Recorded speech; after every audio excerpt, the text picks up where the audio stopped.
Cosmic Crucible 2.5 or 3 starts tomorrow, the new season. And join with me today is Juicy, who you're like with top 30 in the game with like a 36 million TCP. Does that sound right?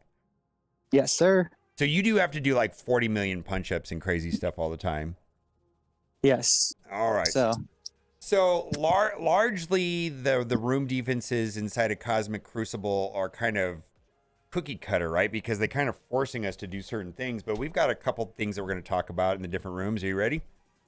Yeah, ready to go? Yep. All right. So room one, initially my thinking on room one was to put Infinity Watch or Young Avengers there. What do you think about room one? This is your everyman team, right? You're going to throw in your, as you said, Infinity Watch, YA. If you can't afford those, you can always throw in like Bionic Avengers, just something big you're not going to use on offense. Okay. And the reason why I was thinking Infinity Watch or YA is that typically they're all members but one is a striker, right? And then you get the room bonuses. Like, anybody taking advantage of the fortifier ability in room one? Not well. I mean, people were using Fury with like Darkhold last season, but you're going to find a better use in Darkhold further down. Okay. So I feel like that's actually one of the few rooms that you have some choices right there, where you can put a big team with a Infinity Watch. You saying Bionic Avengers or Young Avengers would be good there. Okay, so room one's pretty straightforward. Now I think room two is also pretty straightforward. Hero Mutant, and so a lot of people are going to be using Unlimited X-Men, but these are pretty easy to counter, right? Yes, and so you either add like an Emma or a Bishop to make the counters a little more difficult with Unlimited X-Men, or you just treat it like a blank room. Okay, yeah, and so what would you like if you're not going to use, like if you're going to put in Bishop or Emma, who would you replace? Usually either drop the Sunfire or the Phantom X. Okay, Never the other three. I think I'm gonna put Emma here because I know that makes that one counter a lot trickier. Where it's it's like the Doom SA, the Dormammu SC Kestrel. What do they call that counter? Walking Hate or Dorm Sacks. Yeah, Dorm Sacks. So yeah, Dorm SA Kestrel. So this makes that matchup a little bit harder, but generally that's going to be what happens there because there's Hero Mutants on spawn, gain revive once, immunity. Now, the team that they want us to use in room 3 is Tangled Web with Eternals. I feel like New Warriors is just going to run over that, and then I was just going to put Infinity Watch here, but you suggested that, and I was going to put Eternals in room 5. Talk about what this team right here is going to do for room 3 as opposed to just putting Tangled Web here with them. Yeah, so Eternals with YA or Eternals with just some good players is going to force you to either use a Horseman team or a New Warriors 5 anyway.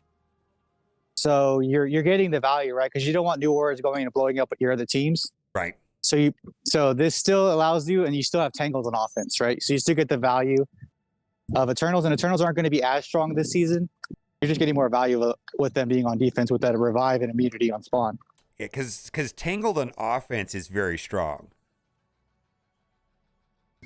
Yep, it's probably still the strongest offensive team in the game if you know how to move them around, right? Absolutely, yeah. So the idea here is that New Warriors is going to walk over this room with if you put Tangled and Spider Weaver here, no matter what. So, but you need to make this room strong enough that it still draws the counters, and so this should do that in theory. What other? You are also saying putting in Noir instead of what, Kate?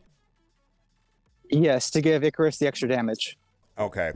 Yeah, because they're going to revive with the room bonuses, so that's going to make this room kind of a pain. So, like, even if you kill them off early, they're still going to pop off, right? Yes. Yeah. Okay, so room 4, no thinking required. Just put your 5 biggest Wakandans. Anything else we have to say about that? Scopely, please change this room. Yeah, I know that a lot of, this was room 6 before, and a lot of people really disliked room 5. But in some ways, room 6, which is now room 4, is worse because it's so boring. You pretty much need to put Wakandans there, and your opponent will be using Masters of Evil, and like That's going to account for like 90% of everybody's matches. That's mindless, right? Yes, there's no way of making that room better because it's so pigeonholed. At least in 3, you're going to see some variations, right? You're going to see that YA Eternals. You're going to see, you may see people putting big boy APOCs on there. Okay. That will make that fight more challenging. But Oof. I mean, nothing in 4 is going to make it worth it. Whereas 3, you're going to see some variation. Okay. Yeah, I'm not a fan of what they're doing here, and if this really is going to be a conveyor belt where they just basically next season they get rid of rooms 1 and 2 and shift everything to the left. I mean, it just sounds horrible.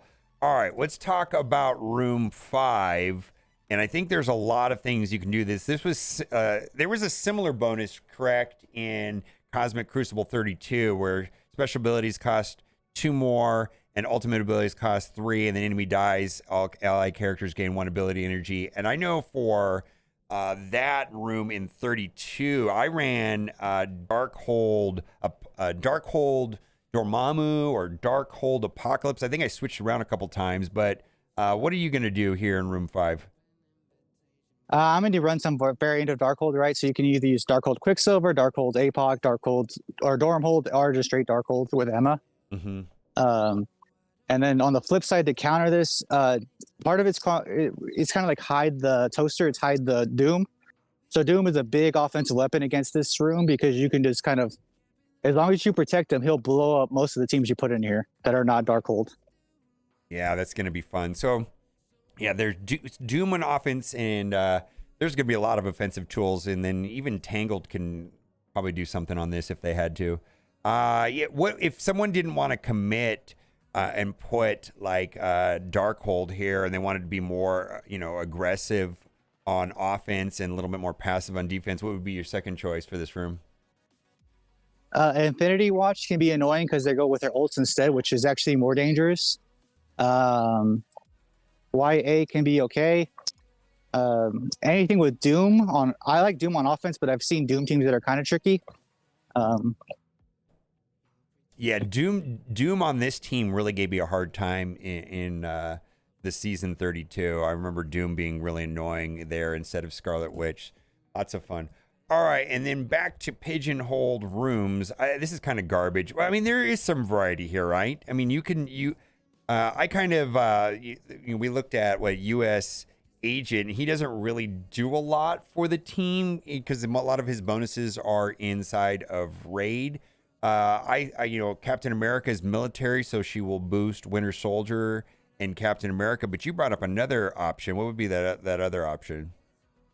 So I mean, pretty much always drop a U.S. Agent, but you're going to drop him for like Zemo speeds up Winter Soldier, so it makes 2 of them fast, and it gives Winter Soldier immunity. But you can play it about just any fifth. You're going to see a lot of hybrids of dropping U.S. Agent for somebody. Okay. I've heard Green Hulk is another option. Yeah, Green Hulk would be good there too. Yeah, right. With synergy with Captain America, right? Yep. Yeah. Okay. So, lastly, without playing this Cosmic Crucible season 3,